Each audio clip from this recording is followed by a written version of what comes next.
శ్రీ వరమహాలక్ష్మియే నమః. చాలామందికి వరలక్ష్మి అమ్మవారి పూజ ఎలా చేయాలో తెలుసు, కానీ సాయంత్రం ఏ నైవేద్యం పెడితే మంచిది, ఆ మరునాడు ఏ నైవేద్యం పెట్టి అమ్మవారిని తీయాలి అనేది కూడా చాలామందికి తెలియదు. సో ఫుల్ వీడియోతో వస్తే నేను వచ్చేసాను. సో ముందుగా అయితే అమ్మవారికి సాయంత్రం మనం పాలు నైవేద్యంగా పెట్టాలి. పాలు, 2 ఇలాచీలు, కొంచెం పంచదార వేసి అమ్మవారిని పుట్టినీళ్ళు గుర్తు చేయడం చాలా విశేషమైనది.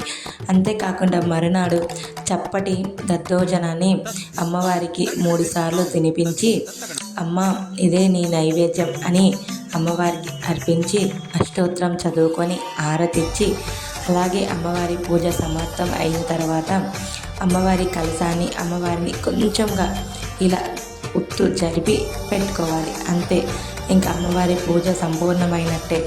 తర్వాత దీపం కొండెక్కిన తర్వాత అమ్మవారిని తీసివేయచ్చు. ఇలా చేస్తే చాలా మంచిది.